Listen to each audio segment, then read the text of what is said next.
Dallas Prospect is funded by viewers like you through Patreon and PayPal. To support the show, visit patreon.com/The Dallas Prospect or become a member by clicking the Join button.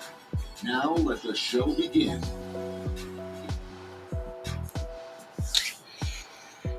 Well, hello there, everybody. This is Darreck Kirby, aka DDP, joined again by Enyi and Nduka, and we're trying something a little different here. A little different with the stream setup here today.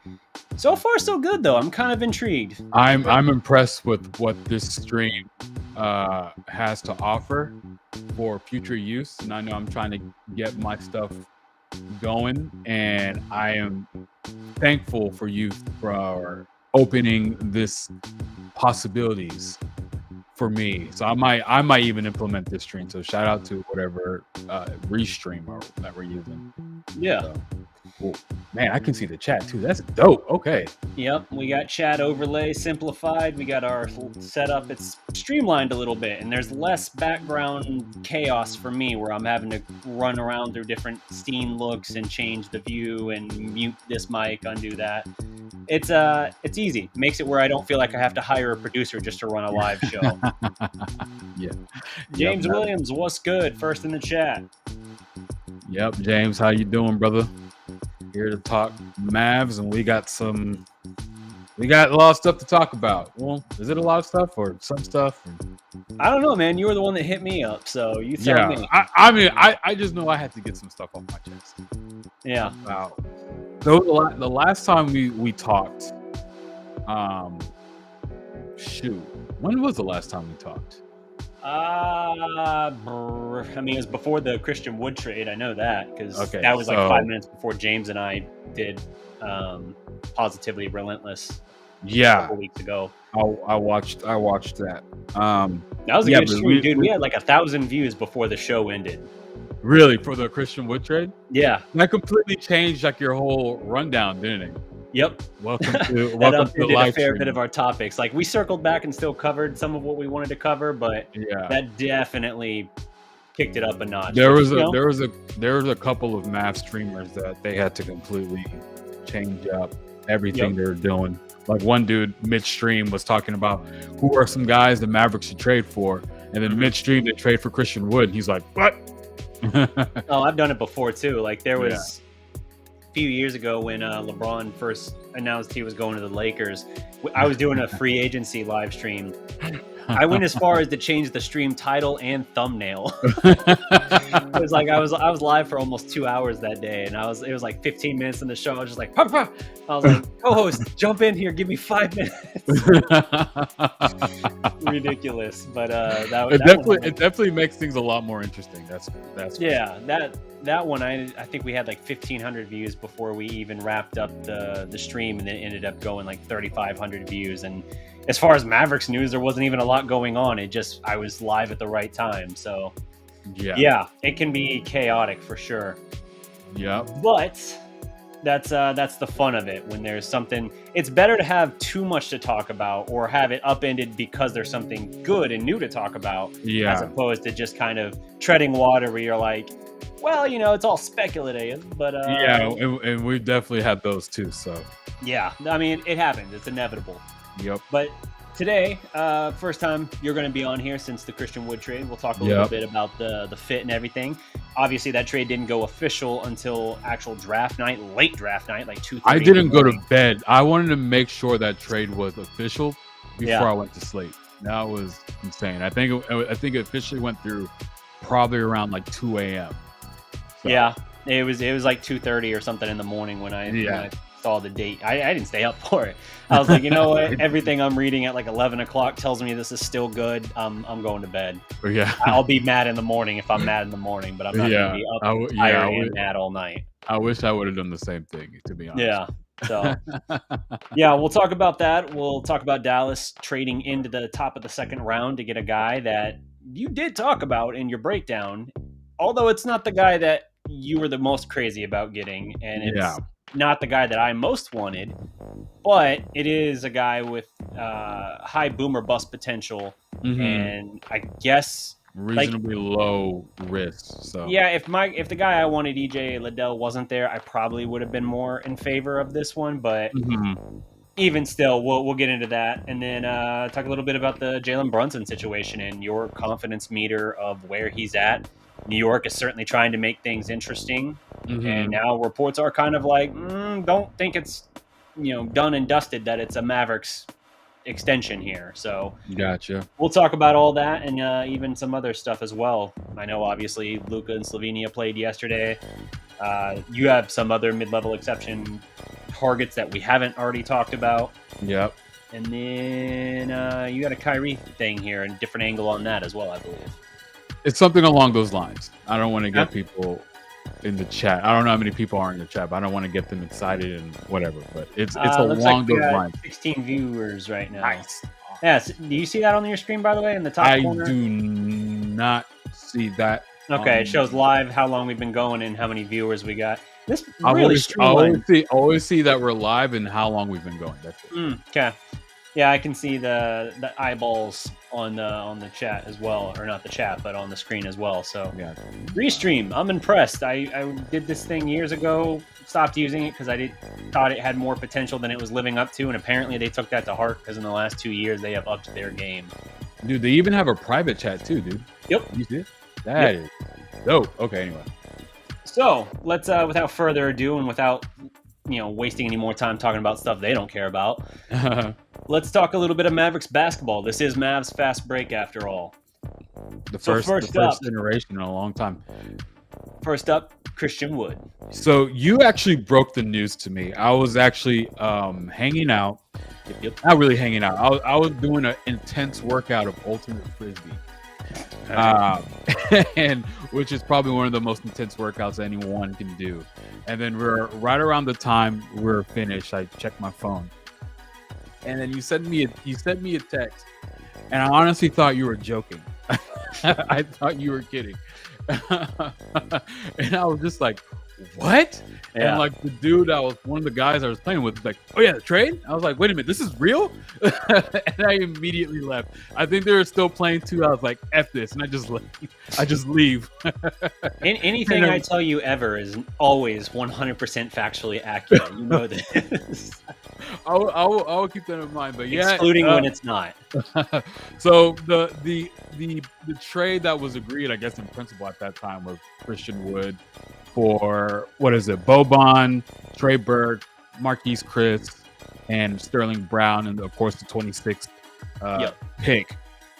And it honestly, I love the move. I love the trade. Yeah. Because it's guys that played effectively no minutes for you in the postseason, despite going all the way to Game 5 of the Western Finals, and then pick 26, who, no matter what they do, no matter who you got at 26, they weren't going to exceed what Wood will do for you in the next 2 years. Yeah, exactly. They won't. And what it does for the Mavericks, of course, yes, we all heard what Nico said. We don't have a player like this. Immediately inject some young, athletic, and another scoring threat. And one of the things when I'm looking at how the Mavs can get better is how they look going against the Golden State Warriors, and what can we insert that gives us a better chance in beating them. And then I don't think it's necessarily getting the Mavericks another shooter. Yeah. Because I think their game plan of just going zoning up and making it as tough as possible for Luka, and making it, if the Mavericks want to win, the other guys have to step up. I think this makes it difficult. Now, will the Mavericks win that series if we inserted Christian Wood into our lineup? I don't necessarily believe so. Maybe, but would definitely want to went a lot further than, I don't want to say a lot further, maybe 6, but it would have been tougher for the Warriors. Because the reason why I believe that for the Mavericks is because it gives the Mavericks another legit scoring threat that needs to be accounted for, not just for the fact that he can shoot, because he can attack.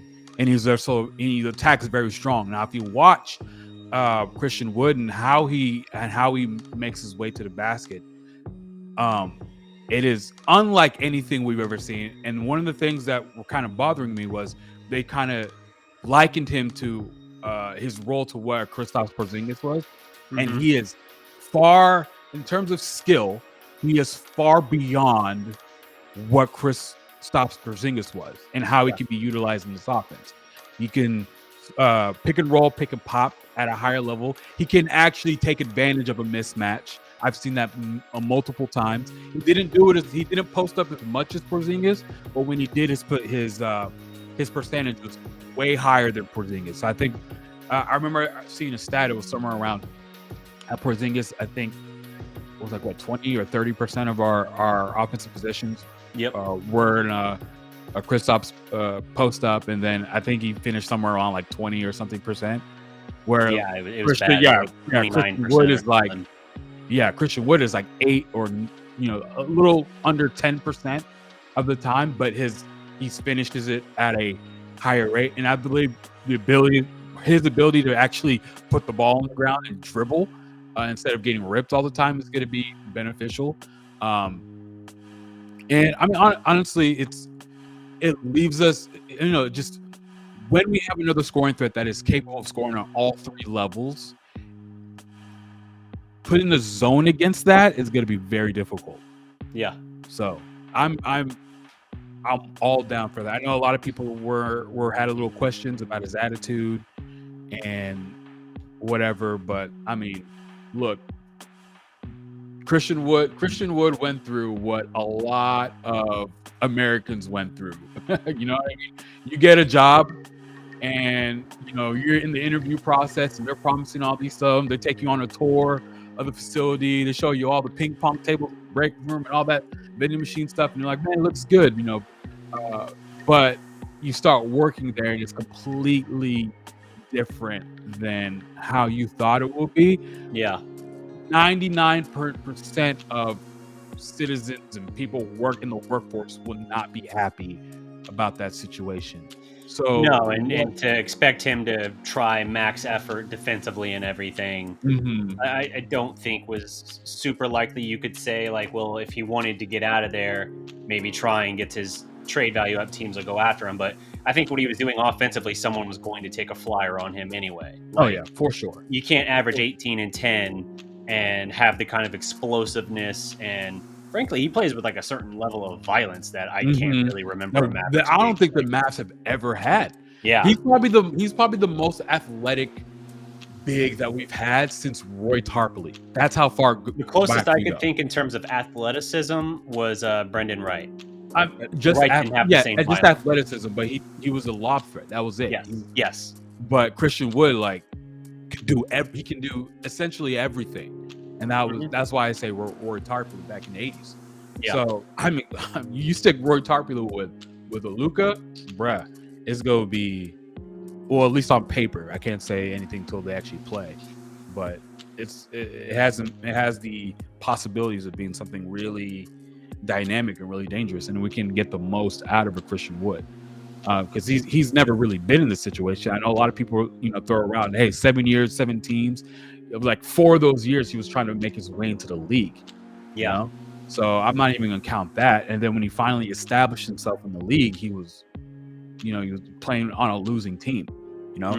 I can never judge a dude and how his attitude is if he's playing on a losing team, because if you're going into a situation where your job is to be competitive, but you're pretty much going into I don't want to say knowing, but essentially knowing you're going to lose, you're not going to put forth the same effort as one who is in a better position to win on a nightly basis. So no doubt, it's a great, no matter what, he's in the last year of his current deal, and the extension he's due for, even if you do retain him after this year, if it works out great and you retain him, I think his number is only going to be like $19 million a year or something. I read for the extension he would be eligible for. So you're picking up his bird rights. The contract is very workable if he fits the way you think he will. And let's say he can give you most of what he gave you offensively in Houston, but with some easier looks just because of how Dallas can set him up, particularly how Luka can set him up. Yeah. If you're able to get and establish that, and then he can make even a respectable effort defensively, I think you're golden. But if for some reason it doesn't work out, all right, fine. You let it go, and guess what? You gave up nothing of real consequence. Yeah. So it's a no-brainer. It's a no-brainer for Dallas to make the move. It was an excellent move by the GM. Yeah, Nico's best move. I'm trying to think. Did Donnie ever make a move like that? I guess the closest thing was the Kristaps. Yeah, but he gave up. I mean, he gave up like our starters that really didn't have a future, and Dennis Smith, for a total commitment to a rebuild. Yeah. Of consequence, we didn't lose anything significant from that, and I still maintain that was a flyer you had to take, because if it had worked out like it looked like it could and should have, then you've set your foundation for. I mean, shit, Mark said it at the introductory press conference.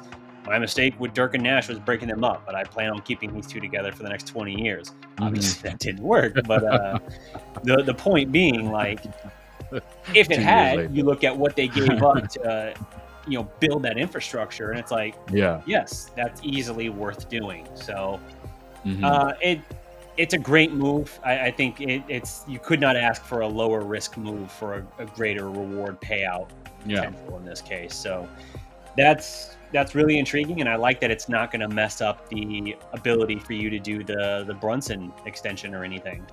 Nope. At least there won't.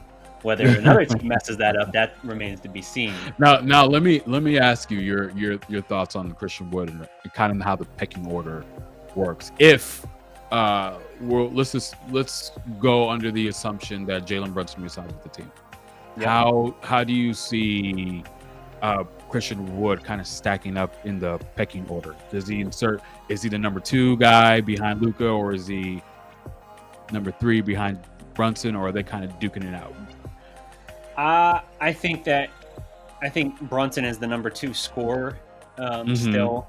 I think it becomes a 2-2A kind of situation, and I think that's honestly fine. I think that works best for what Dallas needs, because I don't think Wood feels like he has to be the guy or even Robin necessarily, so long as he gets his looks and opportunities. We're talking about a guy that's been traded like 4 or 5 times in his career already. Like, he's not. This isn't James Harden leaving the Thunder because he was convinced he needed to go be the guy. He had never been anywhere else. This is a very different situation. So I would probably lean on the idea that as long as he's still getting his opportunities, he will be content where he's at. Yes. And it sounds to me like the way he talks on social media is, he wants to be in a winning situation. That was the whole reason why he went to Houston to pair himself up with Harden and I guess at the time Westbrook. And, that fell apart. He actually played really well with Harden, averaging something like 23 points, 8 rebounds or something when Harden was his main playmaker. And you can see by his tweets, he was watching the playoffs, and he was like, man, I really want to play in the playoffs. Like, you can tell that's something that he was really targeting, and his tweet now that the deal went through, he's like, a lot of possibilities, I'm excited to be in Dallas, that type of stuff. Just knowing that you're going to be in a situation where you're contending, like the way I look at it, and this goes a lot with Brunson too, and it's a lot with my beliefs with Brunson, but there are like certain steps in an NBA career that you want to accomplish. And the first thing obviously is get drafted or find your way into a team, at least get the opportunity, right? And the next step after that is to be established in the league, and that's what Christian Wood accomplished in Detroit. To a fact where even if Detroit didn't want him, there was going to be another team that was willing to take a chance. That's when you firmly establish yourself in the league, at least for a couple of years. Then the next thing is to get paid, which that's what he did with the Rockets. And after that is now he wants to win. And so he tried to do 2 and 3 at the same time, get paid and put himself in a winning situation. And obviously that fell through. I honestly don't know why his agent brought him to Houston, because at the time it was pretty well known that there was some turbulence going on around the time he signed there. Yeah. I think Russell already announced that he wanted out, and everyone was suspecting Harden was going to follow soon. But he still wanted to win, put himself in that winning situation. And so he's reached level 3, which is he wants to be in a winning situation. I think we're going to see another level of him, of course, defensively. You put me on my own thing. All right, my time to shine. You've been talking for a minute, man. And you have the whole stage. This is stuff I've been wanting to say for forever. But I think he's going to put up another level of effort on the defensive end. I know a lot of people have been poo-pooing on his defense, but he's a very switchable guy. He's your modern day 5. He might not be the greatest shot blocker. He's not a Miles Turner type or anything like that, but he can block some shots. But the thing is, he can also stick with some of the forwards and the guards pretty well. And he has the tools. I think he's like 6'9", 6'10", with a 7'2" something like that. Yeah, it's with a 7-foot plus wingspan. So he has all the tools and the athleticism to be able to contribute on a high level to the defensive end of the floor. He just hasn't been in a winning situation for him to be able to put that out. You know what I mean? Yeah. Now he's in a situation where Luka's the guy. Like, it's clear that Luka is the guy. So he doesn't have to, I need to save myself for offense, because if I don't bring it offensively, there is no way we have a chance. So he can now be able to properly distribute his effort levels and his stamina and everything on the offensive side and on the defensive side. So I'm really excited about that. But at the same time, I do agree with, because I can see the chat. I think it's MT. I think yes. He's empty inside. I'm guessing there's that's what he's going at there. Yeah, very clever. I do think we do need another center to back him up. Someone who's probably a little wider, probably a little stronger. A stronger defender inside, I think, is a big need. You said what? A stronger defender inside. Yeah. Someone that gives you more roster flexibility, more lineup flexibility. I don't think it's going to be Capella because that's going to be really expensive. Bamba might be available. Less so now that they drafted Paolo, because they can just have him be the second string center now instead of the third string or whatever. So I don't. They can still let him walk, but it's less likely that they do after the draft. But something along those lines, someone that can be a better rim protector. Christian Wood is a good rebounder, so that helps in that area. But I do agree with Mr. M or Mrs. MT. Hopefully that's spelled. Yeah, it's it definitely opens up some stuff for them there. I think defensively, him pairing with Maxey could be good, but that's not a permanent solution or a heavy minutes solution there.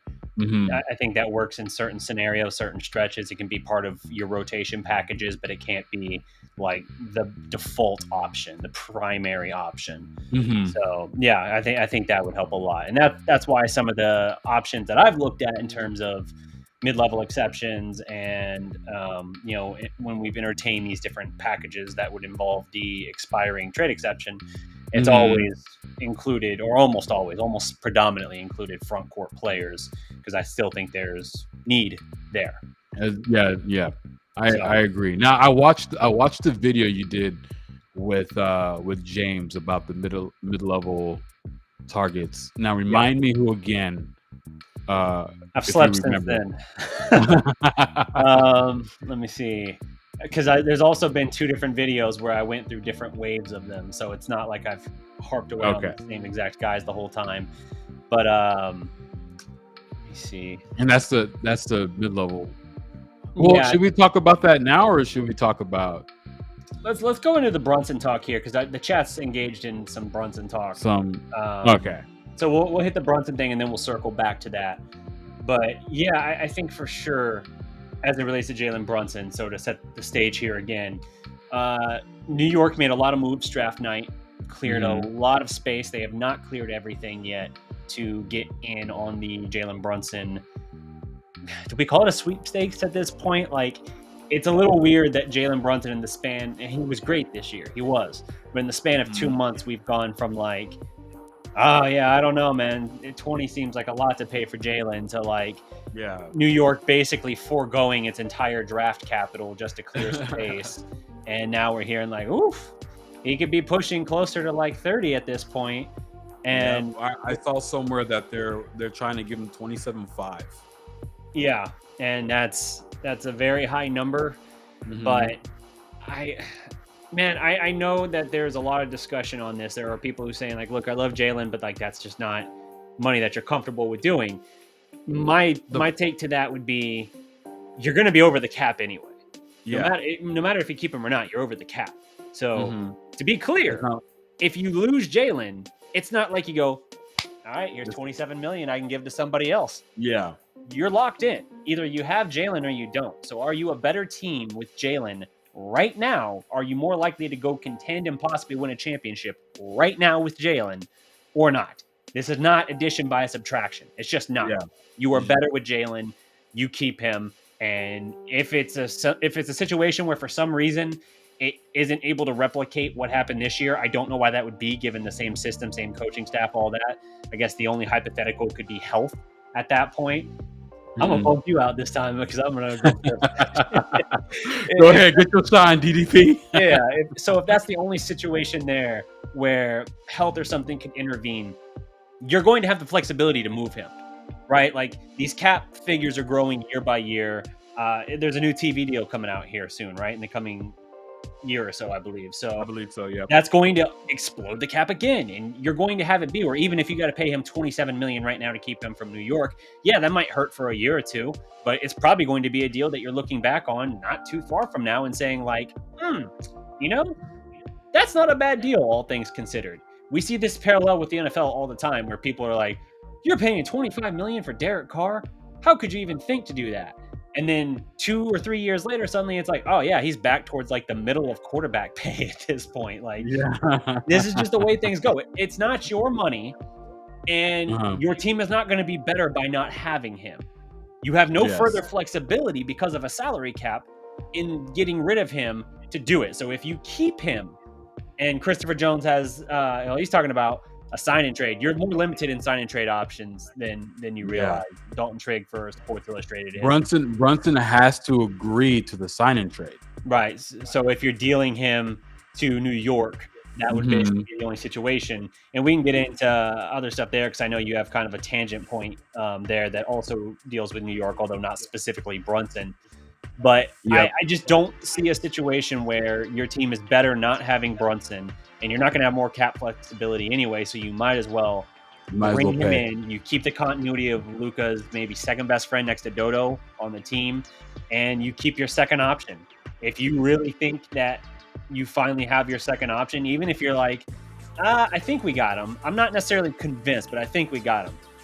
You don't have a whole lot of flexibility with it. So a 3-guard lineup, if someone was talking about a situation where you don't keep Brunson and you instead have a 3-guard lineup of Hardaway, Dinwiddie, and Luka, they're like, oh, well, we don't need Brunson at that point, so you don't pay him.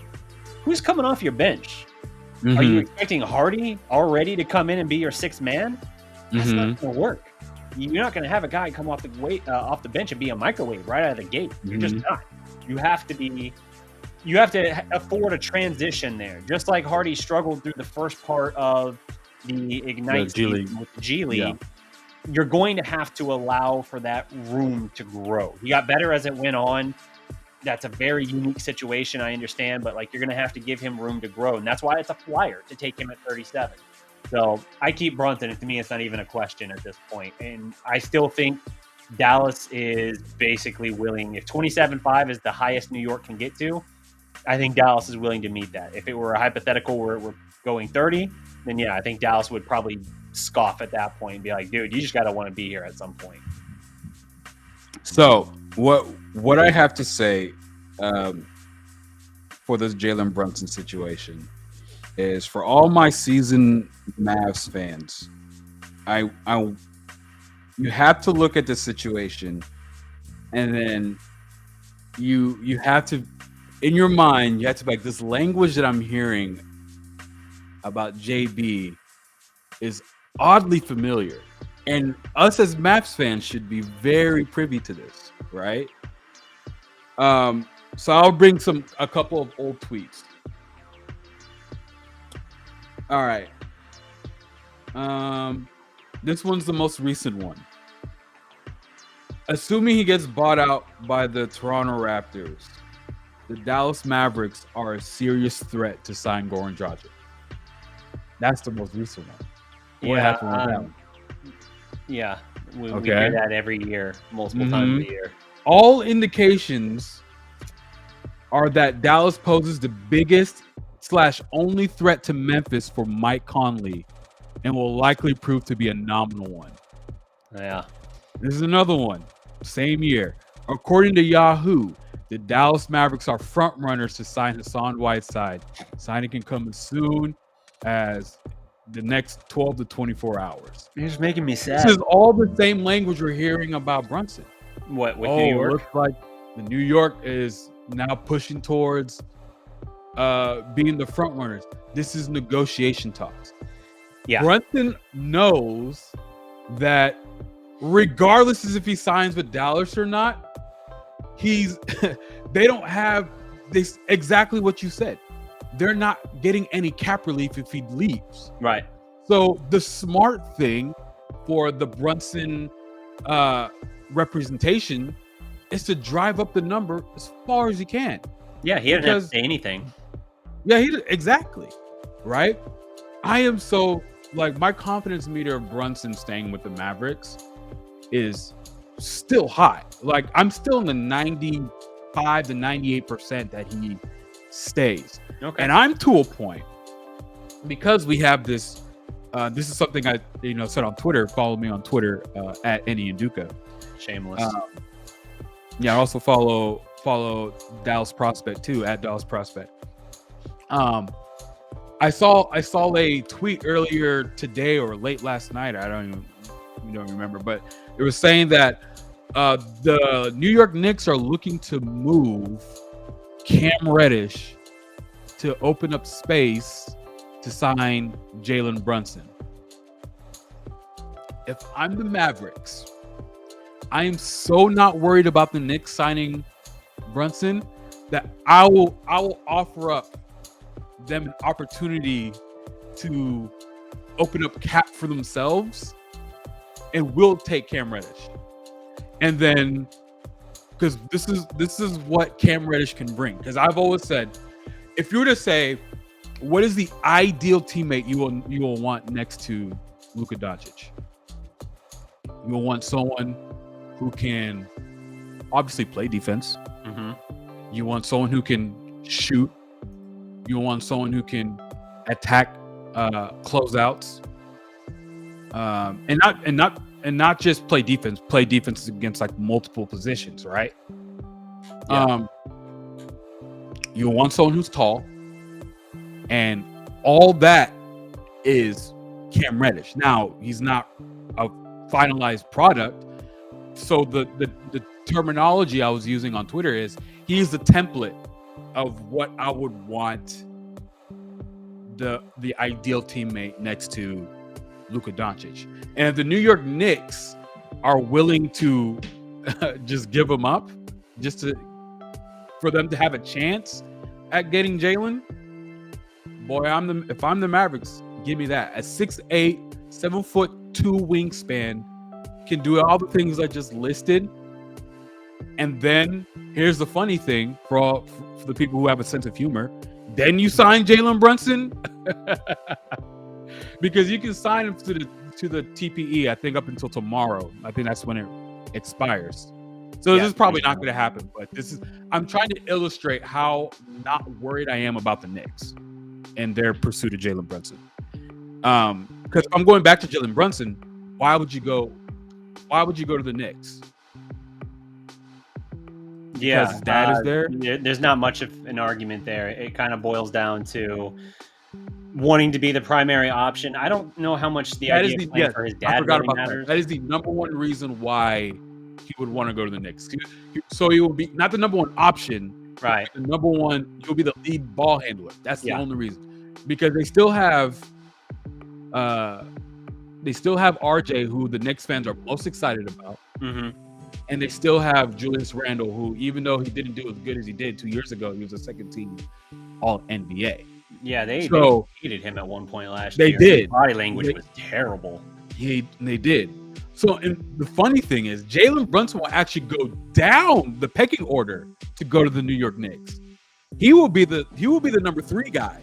Yeah, in New York, where he's battling for number 2 in Dallas, but he's in a better situation. He's more familiar, so he probably automatically gets pushed to the number 2 spot. And then we're contenders for making it to the NBA Finals, right? Where New York is, you better be lucky you make play-in. So there's, other than the lead ball handler, if playing with being coached by your dad is something that he values. I don't know Brunson personally. Maybe that will be something he values a lot.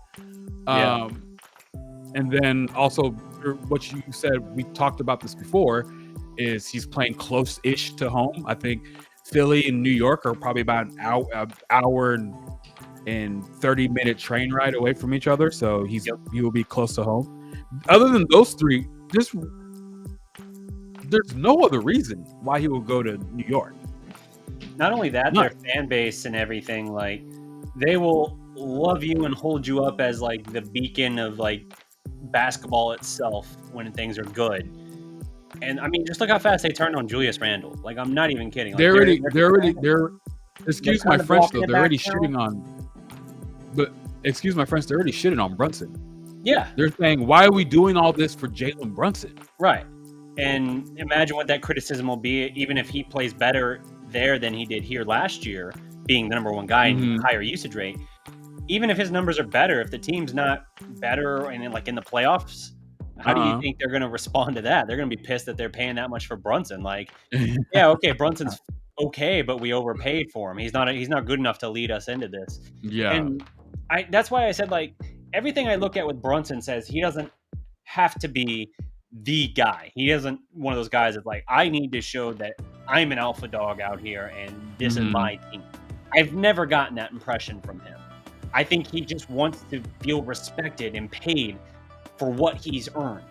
And we've talked about in the past with the Mavericks mismanaging these situations. They could have had him last offseason 4 for 55. Yeah. That hurts. And if you had kept him 4 for 55 as an extension, I kind of get it. New front, yeah, it was like new coach. You don't know how hindsight's 2020, right? You don't know how that's going to pay out, and so you look at that and say, like, would we have felt great about that? And you still had Porzingis, so it was really hard to tell what your cap situation was going to be. You kind of wanted a year to test things. Remember at the beginning of last season, he wasn't in that, was it the leadership council or whatever? Yeah, it was Hardaway, it was Nduka, Porzingis, and so he wasn't even number 3 in our pecking order, right? But he launched himself to number 2, the number 2 guy, and it's a crazy whiplash effect. And that's why I said, like, as much as we talk about the whole year as this thing, it's not even that, man. It's really just like the last 2 months of the season. Really just the playoffs almost. Because until he dropped a 40-piece on the Jazz and the Mavericks went up 2-1 on Utah without Luka, nobody was really talking about, like, they're like, yeah, Brunson's good. We'd like to keep him. 20? I don't know. And now we're like, shit, we're about to have to go pay 27 or whatever million for Brunson per year. And like, I get it. But at the same time, it's like, that was the first time the stage was set. This isn't a guy who this opportunity has been here multiple times before. It's another reason why the 4 for 55 would have been tough to do last offseason, because you saw the Clippers playoff series. That we know now that was more Rick, but it was a tough matchup for him as well. You know, the criticism a lot of people had, myself included, was always how does he do against bigger, more athletic defenders? Yeah, how does he combat that? His efficiency, basically the last 4 games against the Clippers last year in the playoffs, he couldn't stay on the court. And part of that was Rick just basically saying, like, all right, this isn't working. You're going to be relegated to the bench for 90% of the rest of the series. And that made it tough. But now you look at it and you're like, man, that I get why 4 for 55 would have been tough to sort of justify and come to that conclusion last year, but now here you are about to pay 5-year deal. Whatever, you're gonna be paying closer to. I mean, he'll probably sign. I don't know, 4 or 5. Who knows? But yeah, he's going to make over $100 million on this contract, and that's whether he's here or New York. He's going to get paid. So you had him, and now I think you just have to look at it and say, all right, we took him off the leash, and we basically said, we got to put everything on you to give us a chance. And when he was set free for the first time in his career, he flashed potential we've never even fathomed from him. We've seen little flickers and flashes here and there and thought like, ooh, you know, he's a pretty good guy. Off the bench, I like that. That's a good backup guard. And then we got to the point of like, okay, he's a viable starter. Yeah, as a number 3 option. And now we're like, oh, well, he could be a potential all-star in a couple of years. He's 26 years old. He's just now hitting his physical prime. Like, at some point, you got to just say, like, are you buying stock based on potential, or are you buying stock based on what somebody's already done? And his needle seems very much to be pointing upward, in my opinion. Like, the more comfortable he got in the starting lineup, getting the minutes and the big shots and everything, those opportunities, he largely shined. And so it's not a question to me. Like, you keep him. I don't think New York has anything to really pull him away unless just for some reason he kind of reverses course and says, like, I want to be the guy. I want to try and be the guy. Yeah. I don't know. Which, I mean, how much, even if, let's say, if the Mavericks were to offer him, okay, just to put proper perspective, how much was New Orleans willing to pay Hardaway? Do you remember? I don't remember the exact contract, but I know it was $17 million more than the Mavericks. Okay, $17 million. Ooh, that's a lot. All right, so let's say that's not the best example, I guess. Let's say they're good. Mavericks were willing to give him 22, and New York wants to give him 27.5.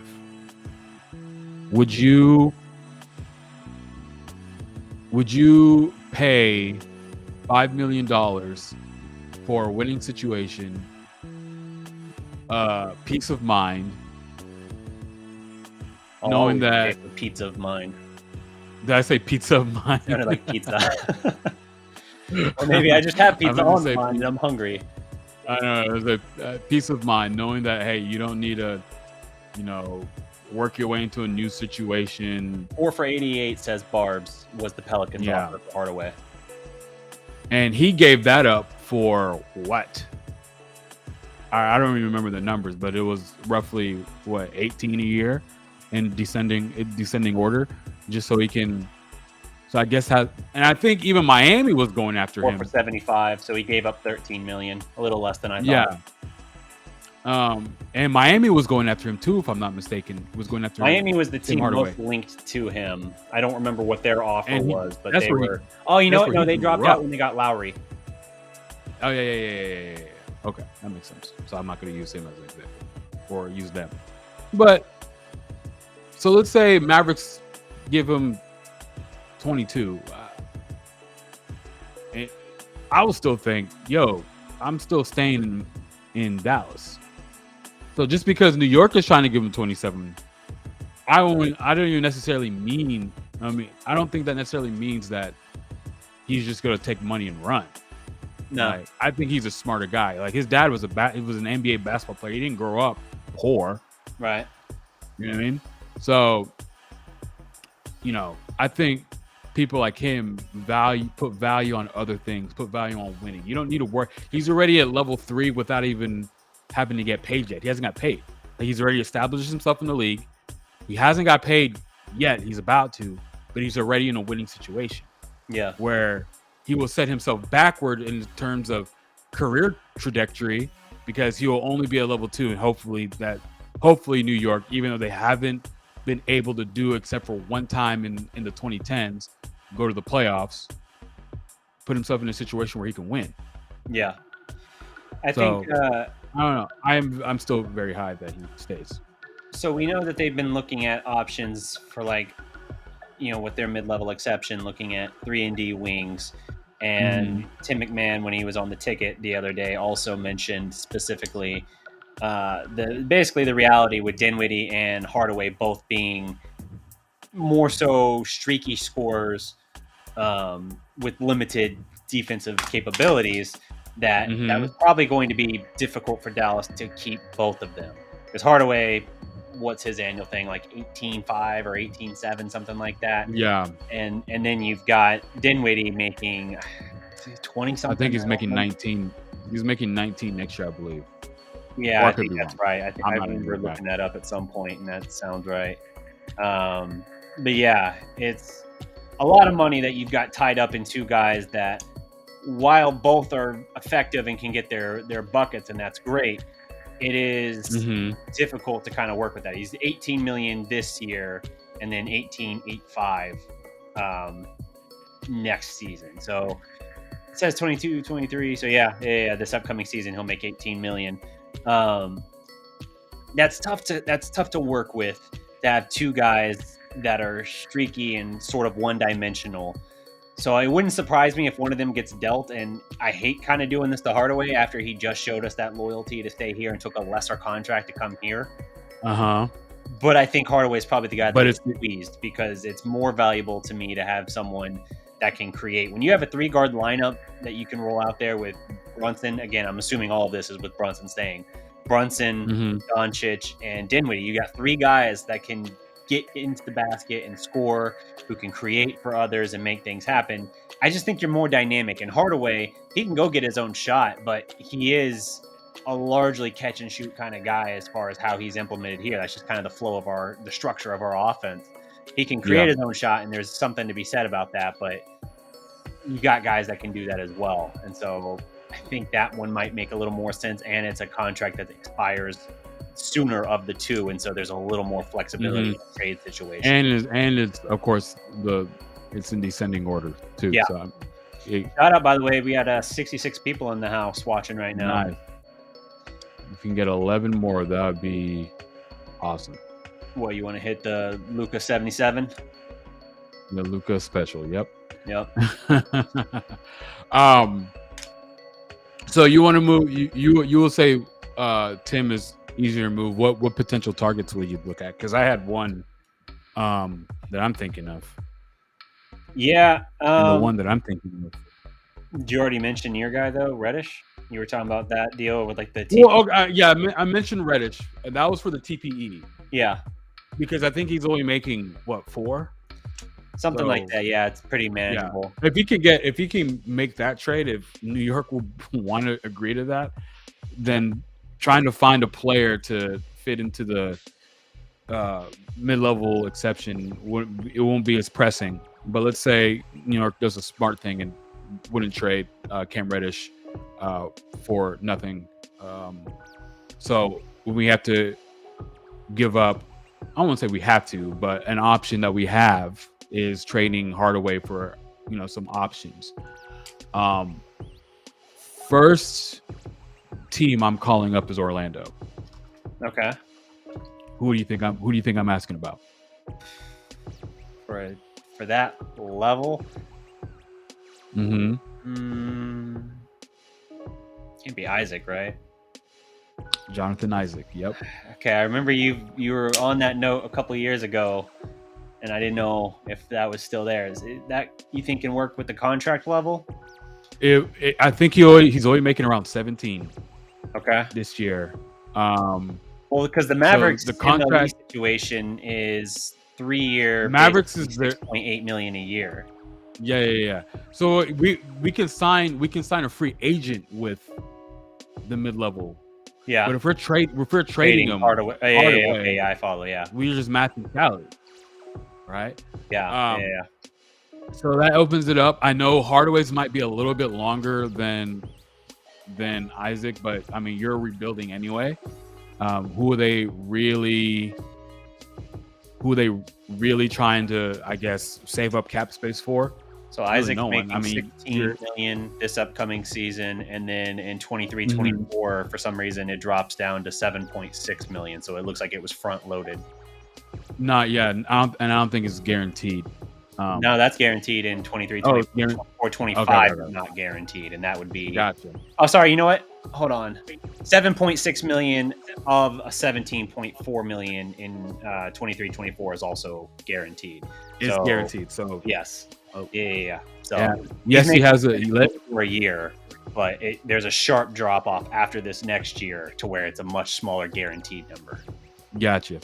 So yes, he has an injury history. He hasn't played basketball in what feels like 2 years. That's why I didn't jump straight to that name, because I was like, man, how long has he been like kind of out of it because of the yeah. However, with the emergence of Jalen Brunson, I'm still assuming that we're keeping him. Sorry, from here on out, I'm assuming that until July 1st comes and they say Jalen Brunson's going to sign with the Knicks. In fact, with the Mavericks history, until it's like January 6th or July 6th, and he actually put pen to paper, I'm believing Jalen Brunson staying with the Mavericks. Okay. So everything I'm going to say is riding along with that assumption. So with the emergence of Jalen Brunson being a good scorer and the trade of Christian Wood, I think that allows the Mavericks to take a chance on someone who has a little bit of an injury history that is not completely pressing. It will be a little bit more. It wouldn't be low risk, high reward. It would be like a mid risk, high reward type thing, because I think you can be very impactful on the defensive end. Probably not so much on the offensive end, but I mean, we're talking about someone that could guard 1 through 5. Right. And he's not a complete stump on the offensive. Like he can still get something. You know what I mean? So I would take that chance. Like I would hate, just like you said, I would hate to lose Tim, but when we're talking about roster construction, one of the things I like is roster flexibility. I would think if I was the GM of the Mavericks and they gave me a blank slate and the only guy I had was Luka, I would try to put as much athletic, switchable wings and big men around Luka. Okay. Yeah, I mean, I think that's the way the league. Kevin Durant said it best: is the wings league. Right, and that makes sense because that's what we've been talking about getting, but haven't been necessarily great at getting in 4 years. We've gotten better at it the last couple of years, but it's taken a minute to be sure. I mean, we went through the. We went from having to guard. We went from using Seth Curry in some possessions to guard Kawhi Leonard to having Maxey guard Kawhi Leonard to now like Reggie Bullock and Dorian Finney-Smith playing 40 minutes a game on the playoffs because that's the only reliable wing depth we have. So hey, there's 77. We definitely need to get better. We officially hit 77? Well, now it's 79, but yeah. Oh man, we missed it. Luka special. It's there now. I see it now. So yeah, 77. By the way, I've been wanting to speak about how much I love the playoffs because the playoffs are where legends are born and where legendary moments are born. Okay. And one of the things I want so bad to be etched in sports history was 2 things. I want the Luka special. Like I want from here on out, every time Luka has a big game, I want everyone to brand it. He's giving you the Luka special. Like I want that to be a thing. Keep turning And the knife then- on the Devin Booker claim. Yeah. And then that quote, everybody acts tough when they're up. Yeah.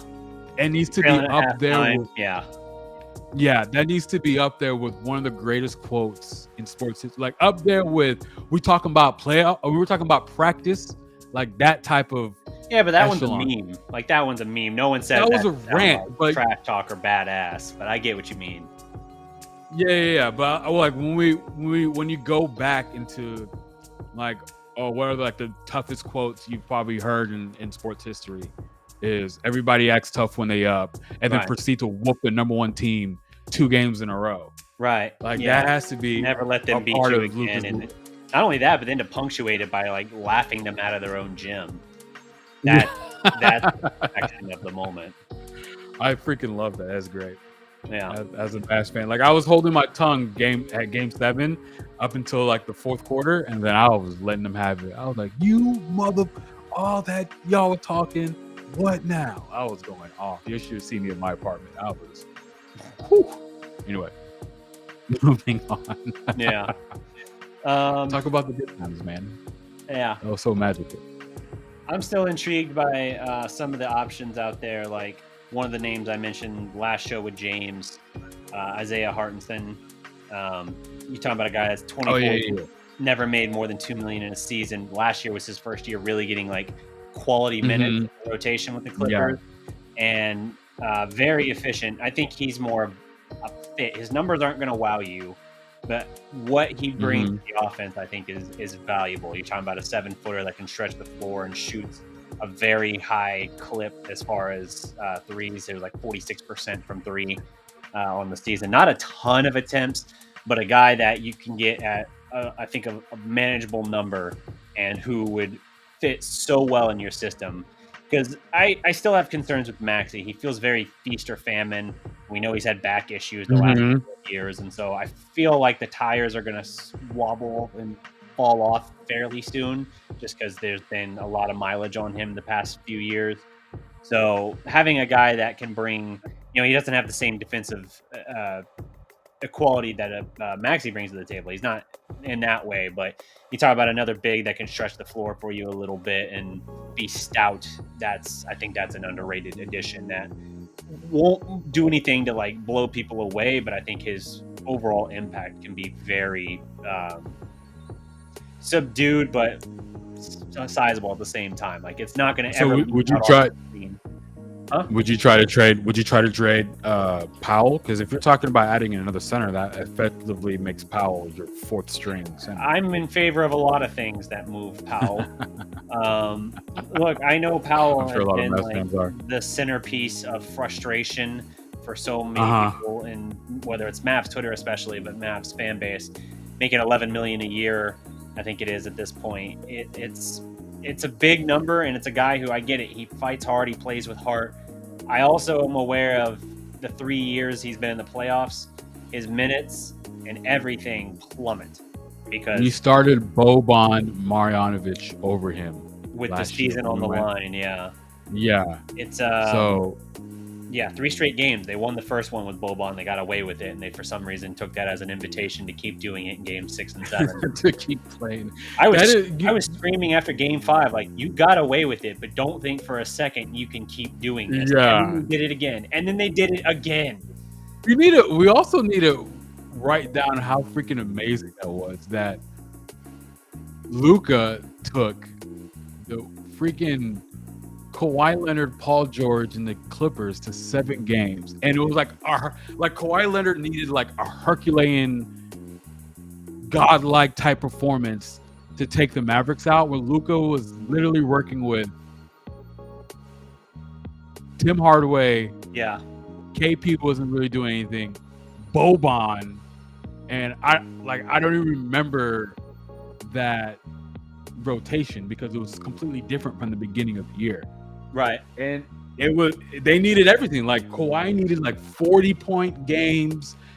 Paul George was performing. He wasn't pandemic P. Like he was actually producing. He was playing pretty respectable. Yeah. And we had Boban. And we took him to 7 games.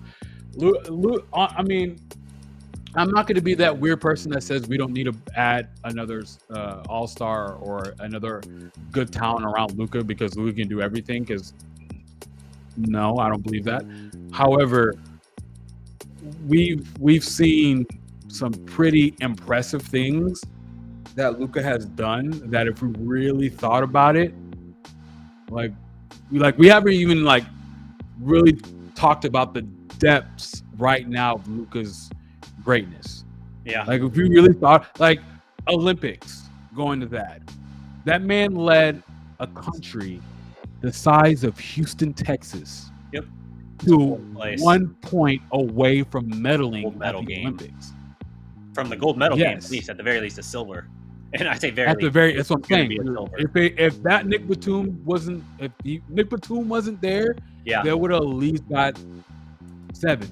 Yep. So basically, what you're saying is, if you gave Luka Houston, Texas, and said, pick up your squad and go to the Olympics, he's probably more guaranteed to win a medal with that than Slovenia. You're gonna get the European fans mad at us.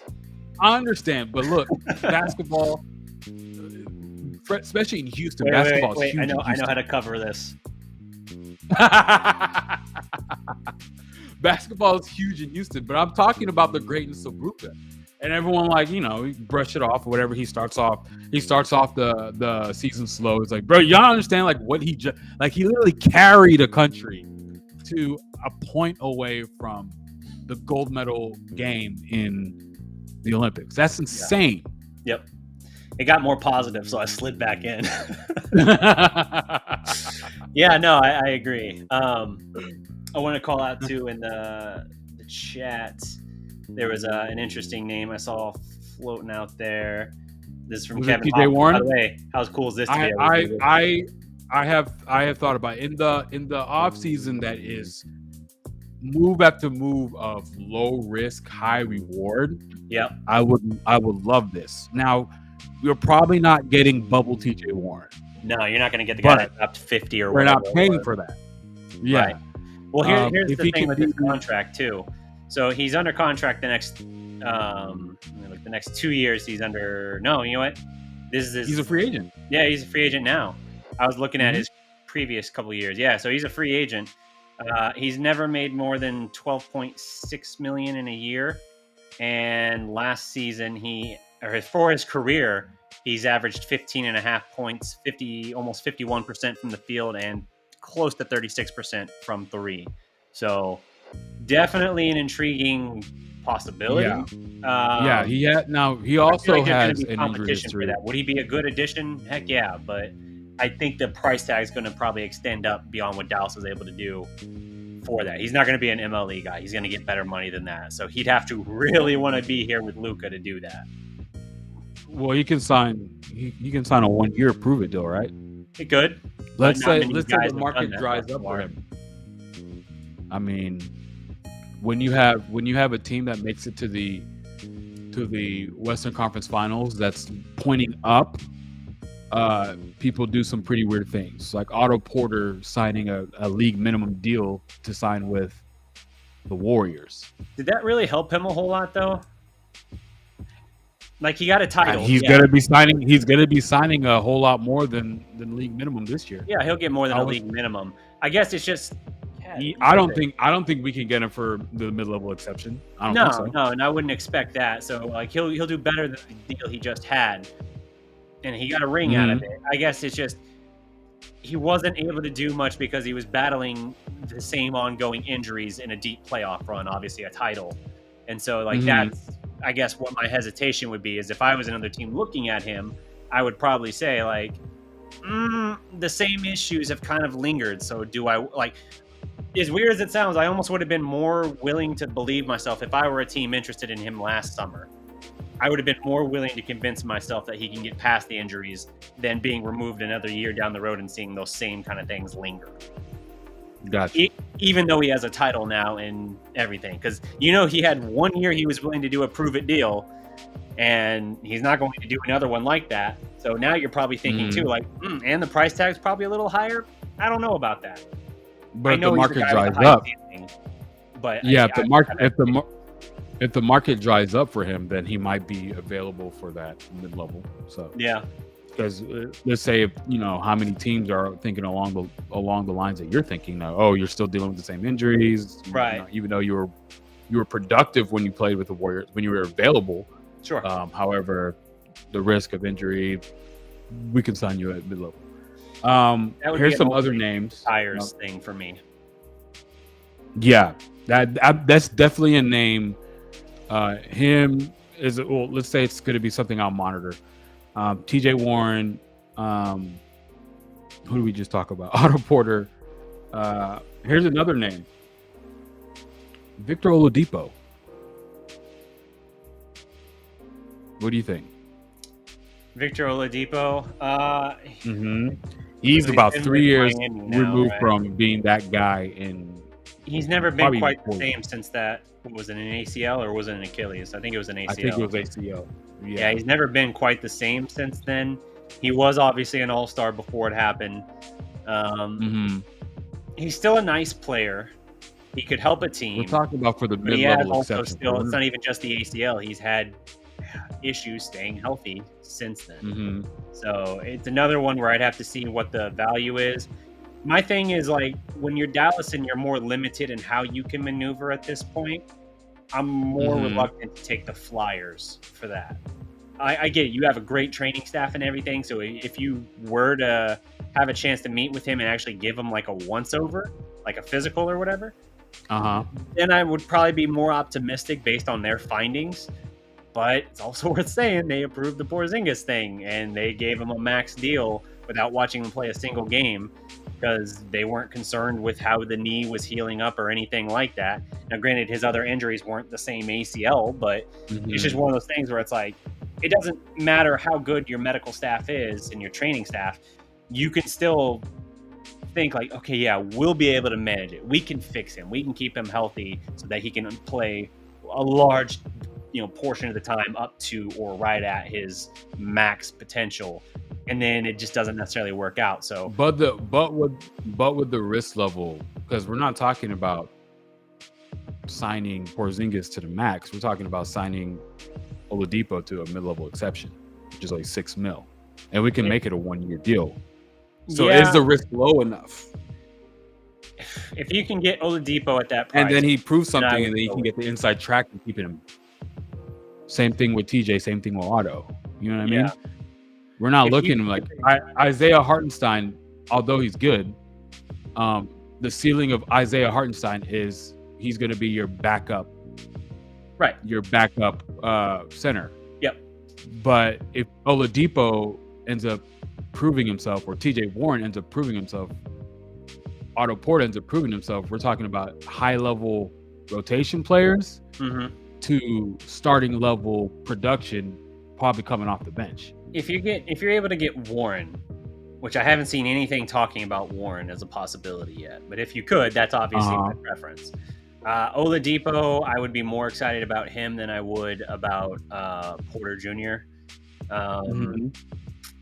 And but he has some moments. The reason I list Hartenstein where I do is because I think he's a very obtainable piece that you can get without I understand to spend a whole lot. I understand that.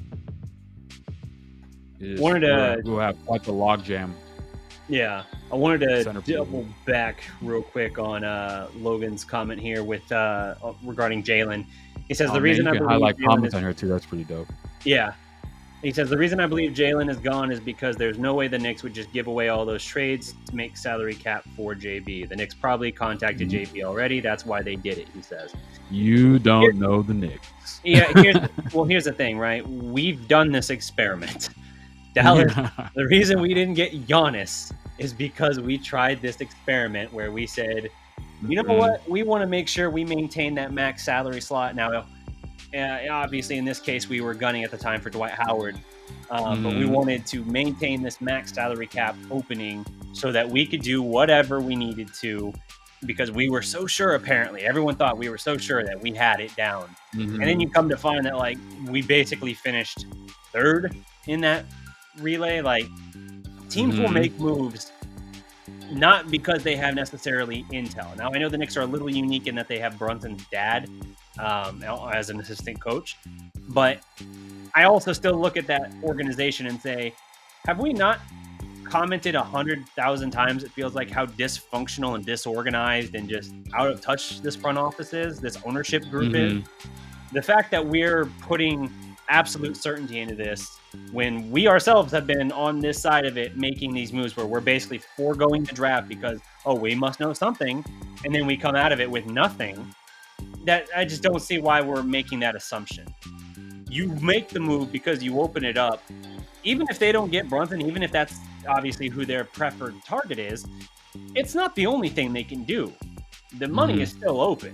The problem for Dallas is they did not. We don't they have were not money. A free agent destination. We only have the money for JB. Right. Well, yeah. At this point, we only have the money for JB, so it's different in that respect. But for the Knicks, they are still, despite themselves, considered by the media at least to be an intriguing destination for any free agent. It seems like every summer we hear Kyrie, Kevin Durant, LeBron, like anybody we hear the Knicks mention as a potential destination, and it's never once paid out. Julius Randle's the best thing they've landed. They loved him for a year, hated him last year, and now they're trying to talk themselves back into him again this year. Look, they opened up. We don't even have to go back this far. Let's go back 2 years ago when they opened up so much cap room so they can try to land Kyrie and Kevin. Yeah, and what happened? And they got nothing. They got nothing, and they had to sign a whole bunch of power forwards because of that. So, yeah, and like Thibodeau, they're trying to put themselves in a position, which I get, but that doesn't necessarily mean Brunson's going. Brunson still has the power to be like, no, I'm staying.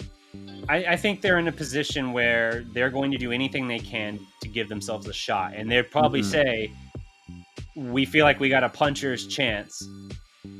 But they're in a basically situation where, because of recent seasons, they're kind of in a tough spot.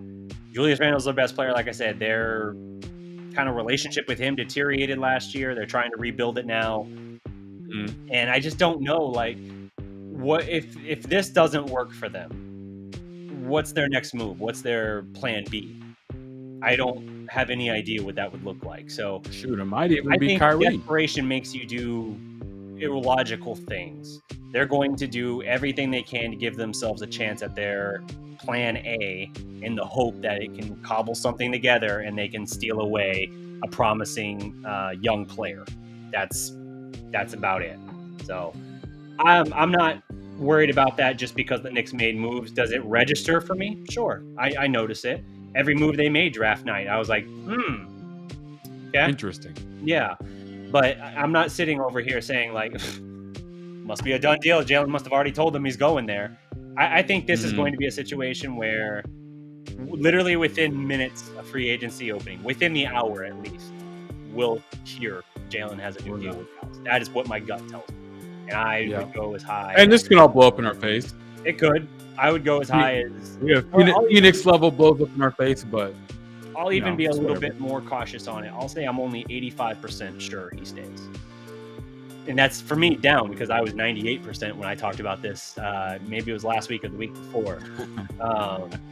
So 85%. I'm still pretty damn confident Jalen Brunson stays in Dallas, but we'll see. I just read MT's comment. It kind of made me chuckle. Yeah. I wouldn't wear orange pants. Shit.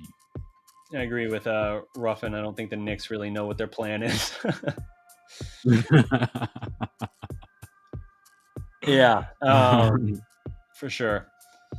Let's see what else we got here. I know you had another topic that you wanted to. Oh, we could talk about the Jaden Hardy stuff. Yeah. Okay, so let's talk about the newest Maverick. So the Mavericks got busy at the top of the second round. Not the very top, but early in the second round. They made a trade sending 2 future second round picks to, I believe it was the Sacramento Kings, in exchange for Jaden Hardy. That is who they took at pick 37. He was in person in the green room. He was expected to be a top 20 pick. It is a guy who was the number 2 high school recruit of his class in the ESPN Top 100. He was number 2, and a guy who is a microwave scorer. Now he is 6'4", so he's not outstanding size or anything like that. Mhm. His wingspan, I think, helps it a little bit, but you got a guy that certainly has some high side to him. But he, rather than going to college for a year, he went with kind of the NBA G League's sort of experiment they're running out, wherein you basically can go be a pro, but like you're not like a G League team in the same sense. Like you can't look at the G League standings and see like, oh, the Ignite are 5th in this conference or in this division. Let's see, Bob Sturm had a good way he put it. They basically are like a barnstorming exhibition team.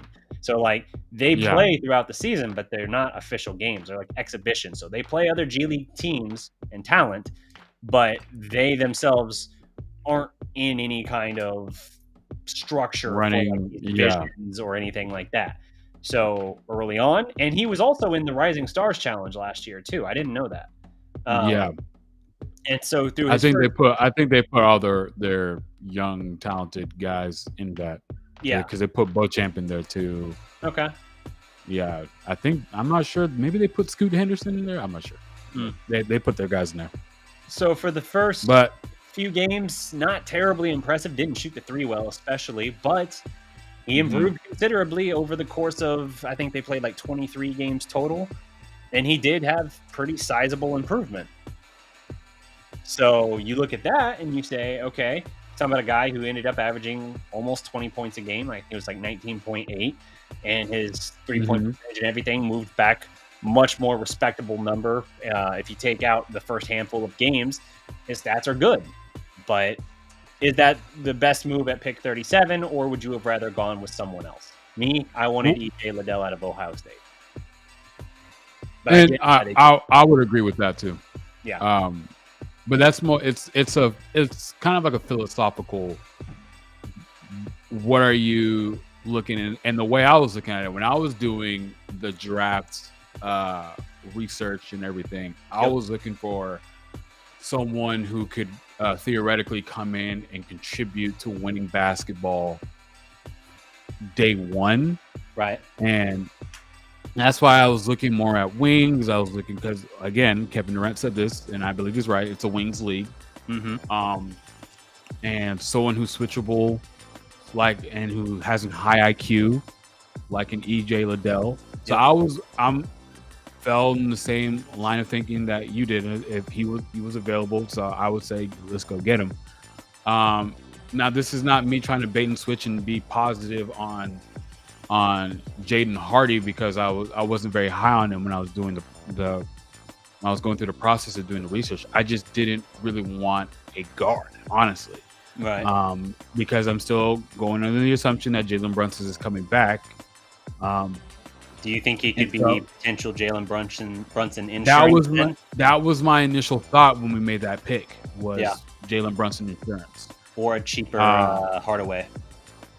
Or exactly, cheaper Hardaway. So, but we'll see. I mean, this guy, out of the two, out of EJ Liddell, out of Jaden Hardy, Jaden definitely has the higher upside. Yep. But he is more of a work in progress than EJ is. So it all depends on what your line of thinking is. So I can see how one will make this pick.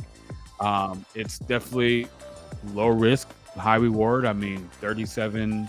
You're only using 2 first-round picks in 24 and 28. Yeah. To get to the 37 pick to choose a guy who has people were saying he could be a very reliable scorer. Right. I mean, I did have my when I was doing research. I mean, the things that I worried about was, I mean, his level of athleticism. Yeah, he can jump, but he doesn't really have the burst that, even though he's slow-footed. I won't say slow-footed, but guys like Nduka and guys like Brunson, who are not like the fastest, but they have a really good first step, or they're exceptionally strong like Nduka. I didn't see that from Jaden Hardy, but since he played with grown men. Mhm. I think he accelerated his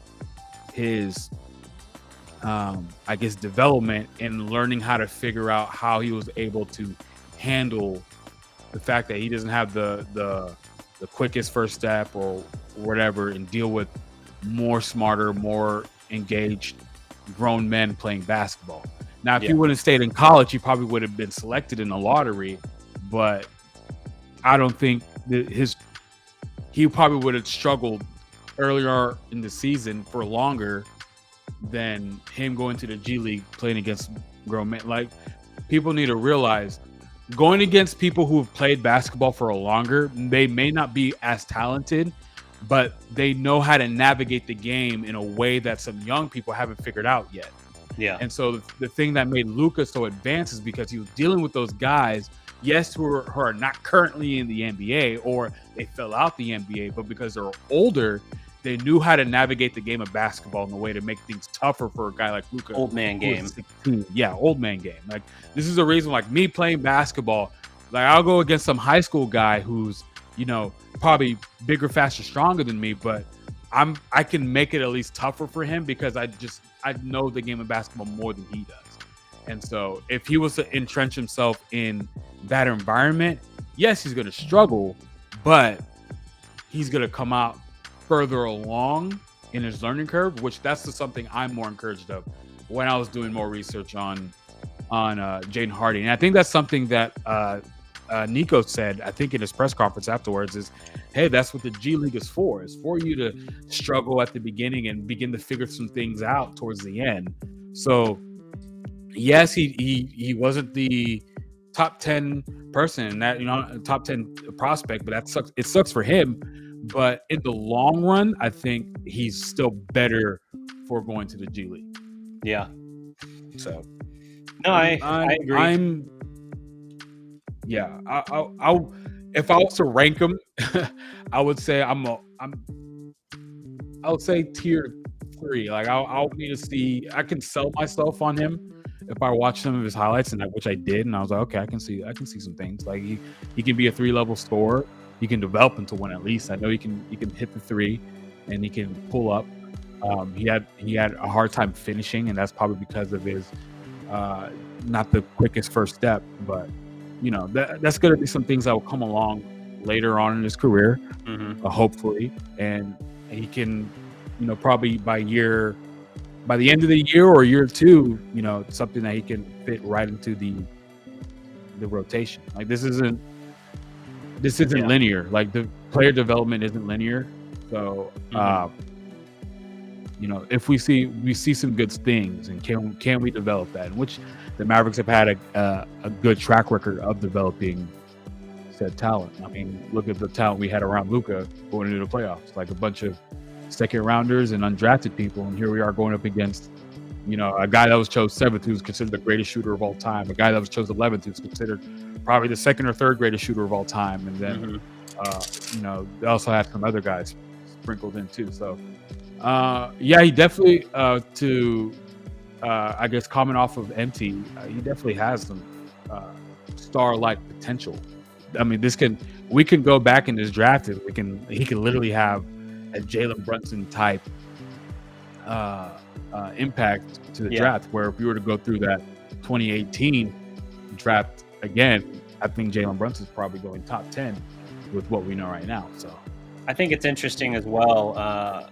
Mark Followell, when he was on with the ticket after the draft, kind of insinuated that, based on what he gathered from Nico Harrison and them after the pick, that Jaden Hardy was kind of the only guy that they felt they were willing to move back up into the draft to get. When they saw him fall all the way to 37, they were just like, all right, we might have reasonably taken him at 26. Like, you had him in your prospect list for Dallas at 26. And they reasonably could have taken him at 26. They made the Christian Wood deal, effectively thought that thought of Hardy was done and over with. And then to find he was still there at 37, they're like, all right, now we're talking about 2 future 2nd-round picks? Yeah, we can do this. So that's great value. If Hardy really was your guy, you were willing to get at 26, to then nab him and Christian Wood 11 picks later, and it only cost you pick 26, obviously, and 2 future second rounders. Yeah, that is a phenomenal. Nico is straight phenomenal management. Working.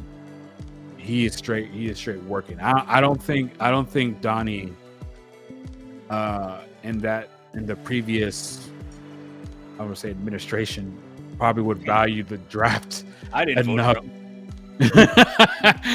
Would value the draft enough to even do the work to trade back in. Like when have we ever heard the Mavericks trading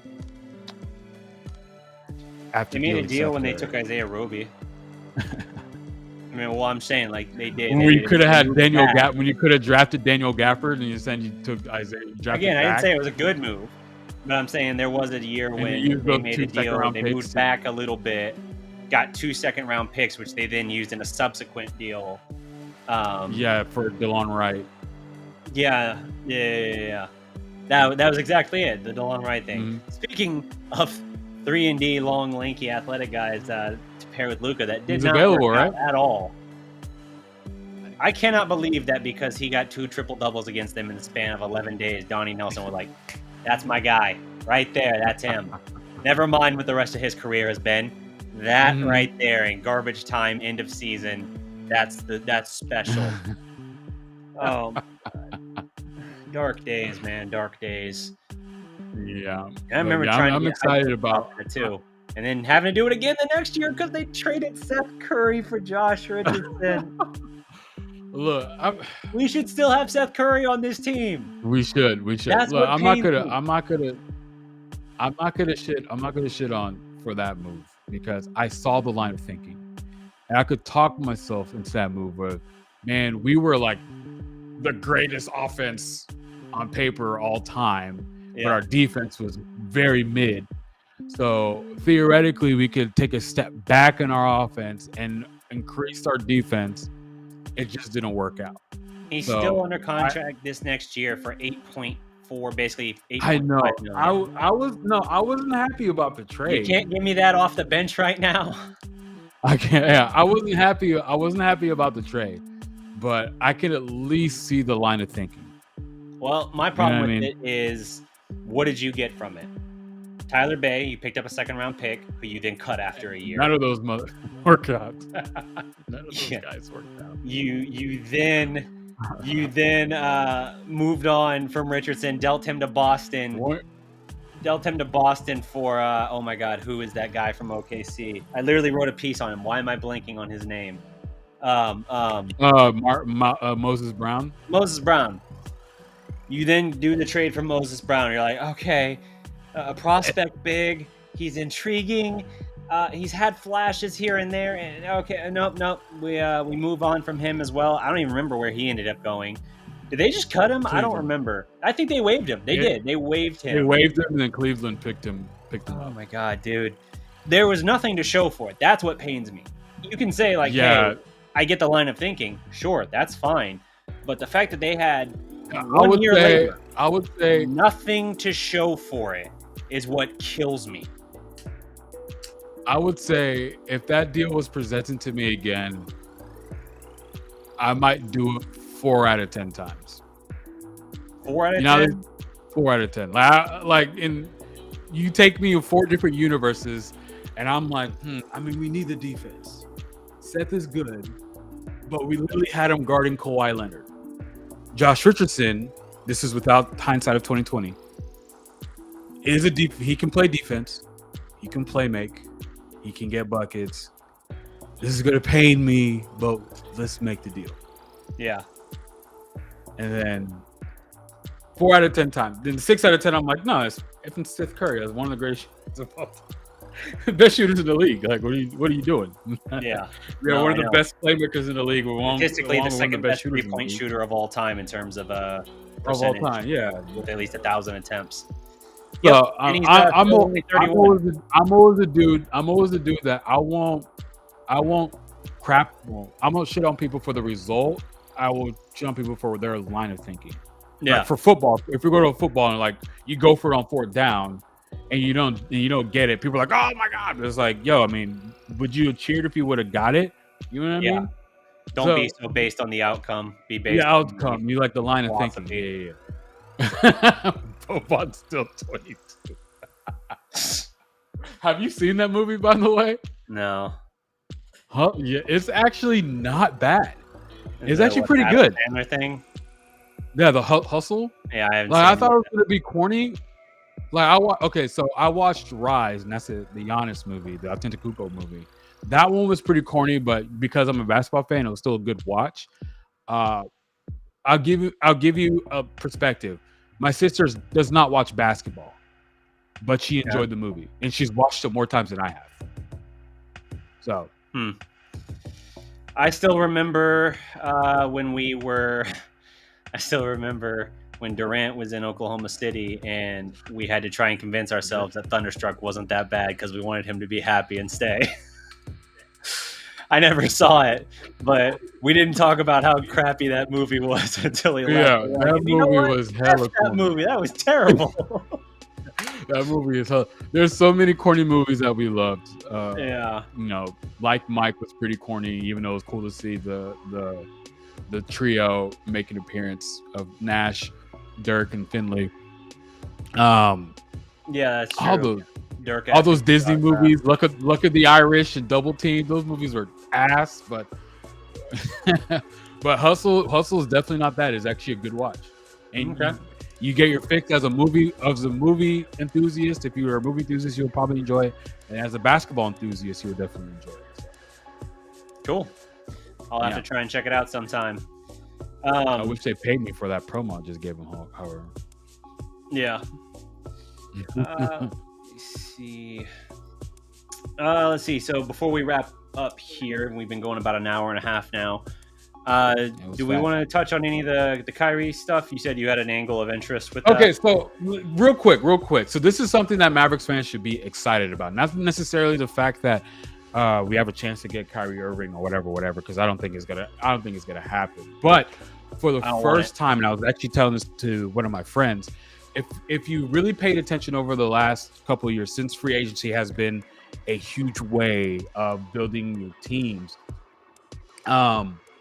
and correct me if you have a different line of thinking, but the Mavericks have never been in the media zeitgeist in terms of this is where a star should go. Right. You know, when we're talking about Dwight, it was always, hey, Dwight should go to Houston because he will pair really well with James Harden. And all the other guys, they were always talking about, you know, you should go elsewhere and pair them up with this star and whatever, and whatnot. For the first time this year, I'm talking about multiple podcasts, unfortunately, multiple shows that I watched on, you know, ESPN and Fox News. I've heard like, you know where Bill should go? Bill will be really good in Dallas. Or what would you think about Kyrie in Dallas? Like, people are beginning to think about, in terms of, in their discussion, they're bringing up Dallas more often, and it's like unprompted. You know what I mean? Sure. It's not like Dallas had to do anything. Dallas wasn't in any headlines or anything like that. I mean, what they already did was the Western Conference Finals run. Yeah, that's 3 years of an All NBA first team. Yeah, that's it. But even when we had Dirk and, you know, Luka, in terms of how he's being covered, is covered way more than Dirk ever was. Sure. But, you know, when it was Dwight or it was DeAndre, no one was saying, hey, DeAndre will work very well with Dirk. Like, think about how he did with Tyson or stuff like that. Like, I was not hearing that. Because when it was time for those off seasons and those free agency periods to start, best believe I was like looking at all types of media to get what everyone's opinion was, and I was hearing nothing about Dallas. But I'm beginning to hear it more and more. It's getting on my Twitter. It's getting on my YouTube algorithms and stuff like that. Granted, yes, because I'm, you know, so Dallas heavy on my Twitter and my YouTube algorithms. Mm-hmm. But I would never heard of a Bill Simmons say anything about, hey, this player should go to Dallas. Sure. Or, when they were saying, hey, or the Kevin Durant thing, hey, what are some fun trades that for Kevin Durant? And the second team that was like brought up was Dallas. And you're like, oh man, that would be really cool. So that's something that's exciting. And so for all the Mavericks fans that are really down in the dumps and try to protect their hearts in free agency and like, I'm not gonna get my hopes up for anything. All that is saying, I think things are beginning to shift more in our favor. Because that's basically just saying the fact that we're being linked at all to a superstar wanting to go elsewhere. Not necessarily even matter linked. If the fit itself isn't good. Yeah, the fact that because if media members are bringing Dallas up unprompted, what are agents thinking when they're discussing their team with their representation? It's like, where are some places you will want to go? It was like, Dallas is cool. I mean, we were never Cowboys where their name just gets floated every free agent for no reason. Yeah, and I would think that was probably for more contract because everyone knew Dallas since like 2012. We knew we were chasing after free agents. Yeah, right. And so I think there was a point where people would just use us for contract. I mean, you listed off how many of them at the start. Yeah, there's a lot. Yeah. But I think like Kyrie saying, hey, he wanted to go to he listed both coast teams and then Miami and whatever, and he's like, oh, also Dallas too. And so it's like that a guy like Kyrie, who's part of like the NBA Cool Kids Club, would have never put in his destination list Dallas. Now it would probably be like Dallas is linked because Dallas has cap space. You know what I mean? It always been that type of stuff. Cap space going back in the days or something. Yeah. But it was never, man, Dallas is a place that that player would want to go to. So I think things it's are certainly good not to more. be left out in the cold while trying to get someone like Hassan Whiteside when you have to try and hype yourself up for that and then still get stonewalled and just like, oh, yeah, okay, so we were just leverage for you to get the max that you wanted. All right, cool. Yeah, those were dark days. So, I don't want to return there ever. Yeah, so that was a line of thinking when I was bringing up the Kyrie situation. I know people have their opinions on Kyrie, on whether they would want him to be in Dallas or not be in Dallas. I can see both sides, but I'm just more of a line like the fact that we're being brought up is quite exciting to me because I know that can be just to be thought of. That means agents and players are thinking of Dallas. Yeah, and who knows? Who knows who's going to be every offseason? There's going to be a star that's going to be available, and who knows what can happen. Yeah, well, it's good to be in the conversation. Now the goal is to make sure that you stay there because you don't want to be like Atlanta where they're in the Eastern Finals and then by the next year, they get into the playoffs, they win the play-in, but then they get just waxed in the first round. You don't want that to happen. You need to make sure. And I like the way Dallas's roster building here. I like the turnover that we've seen early on because for the longest time, everything was cultivating continuity and everything was keeping the same guys together. And it's like, we've seen this story. We've seen how far they can go. They cannot overperform to any higher of a level than they already had, other than like continued growth from like Nduka and like Brunson. You can't get too much more out of Maxey, especially, or Dorian or whoever. Like you need to just round out the rest and actually reinforce your roster because you got right now one superstar, one very good player in Brunson, and then a lot of guys that are good rotation players, but you don't have that middle ground kind of filled out. You got a bunch of those kind of second and third tier guys. So if you can fill that out just a little bit, get it a little bit more balanced, then you have a good shot. And right now, the moves I see, Christian Wood, even the potential of Hardy, if he actually lives up to that, you're making smart moves that will allow you to do that. So I like that aggressiveness, but now you got to make sure that that your evaluation is spot on. They ended up being proven right for hitting on Bullock. Like, I remember even when that deal was done, we were like, okay, there's something.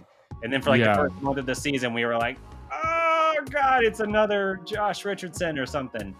But Yeah, dude, he ended up earned every being penny of it like by the end. Now I'm glad he's still under contract for a couple of years now. Yeah. So like I'm almost to a point where I wouldn't want to trade him if anything, depending on player dependent. But I just Right. I don't want to put him in a trade just cause, you know what I mean? right.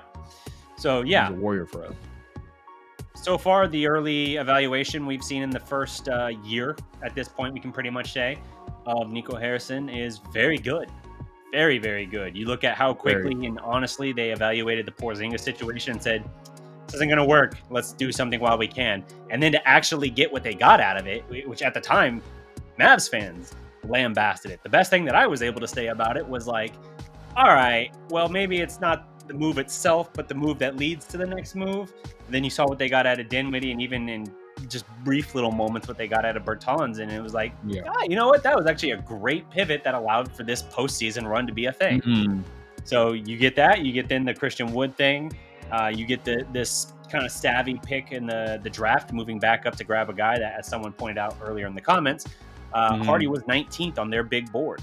So to get him at 37, nearly twice, double that back, is phenomenal value. If that really is where they valued him and they valued him over EJ Liddell, then I have no problem with them doing that. Everything they've shown me in the last year tells me they're deserving of our patience and consideration in that moment where it's like, look, they've earned this leeway that, okay, I'm going to believe that obviously better than us amateurs here on the sideline, armchair quarterbacking this thing. So go for it. If this is what you think, go for it. Until I see otherwise. Until you see exactly. Yeah, I was definitely.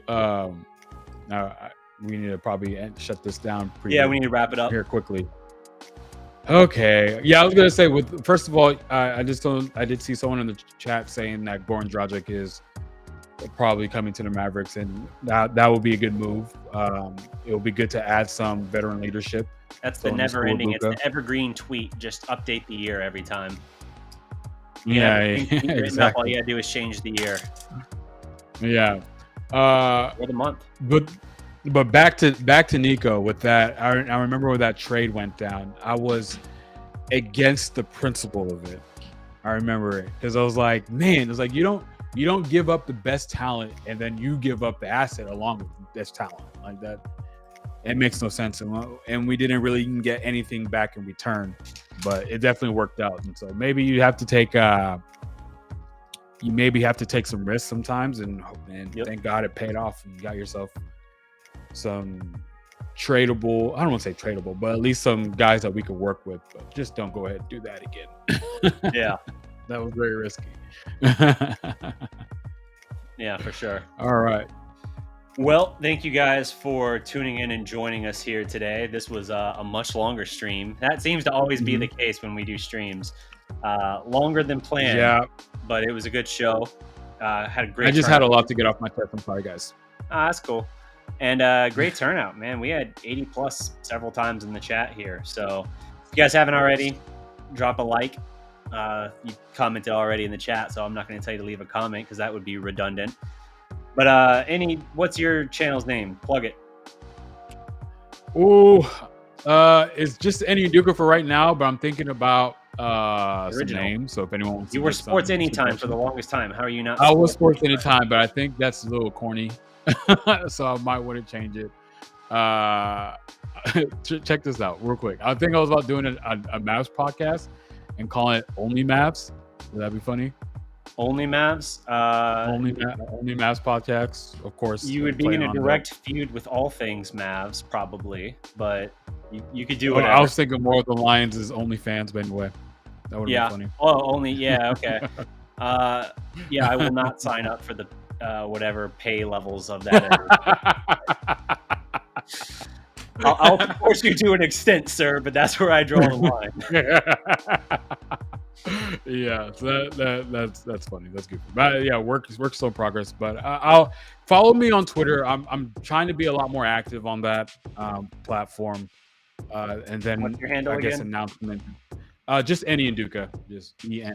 I didn't know if you had like EP or anything on there for Dallas Prospect? I thought you did once or something. I did, but I changed it back. But then I was like, Son of a- No, I need to put the handle on my bio again. Yeah. But anyway, now follow me on there. Cool. All right. I Well, give 'em a- we will be back here not too long. I don't know that we don't have a set day for this or anything yet for us running Mavs Fast Break, but I'd like to run one of these maybe once per week if we can find a schedule that works. And I've got Wednesday nights continuing with Big Game James running Positively Relentless. I think what I'm going to do with that is I'm going to podcast, by the way. Oh, appreciate that. I think I'm going to chop it up where some of the Mavs segments find their way onto the channel, but I'm not going to post entire episodes to the channel anymore. I'm going to let the entire episode live like on actual podcast platforms, which they do, like Spotify, Apple Podcasts, whatever. But if you want to hear the whole podcast in its entirety, you can go there. Or if you just want the nitty gritty of the Mavericks topics, those will be on my channel. And Cowboys related segments, I think, will be on James's channel since he's that side and I'm Maverick. So that's the thinking. We're trying to cover Dallas sports by keeping the focus on bringing the Mavs and the Cowboys guy together, talking sports. Nice. But that will do. I gotta give attention to this. His OnlyFans just for Mavs. Is Dirk also a part of it? I don't know what Enyi's model for his platform is, but I'm gonna guess Dirk is not endorsing it. Yeah. Not yet. Anyway, appreciate you One can guys. dream. We will be back soon. Don't forget to like, subscribe, and until next time, remember, every legend was once a prospect. Now I gotta find an outro thing to hit. Wait. I don't know. Here. Oh God! It just brought it in as third. Yeah, we're still figuring this out. There we go.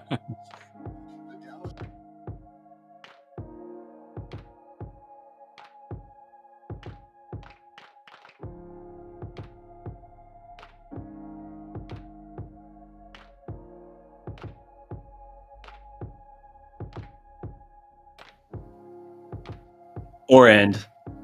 Peace.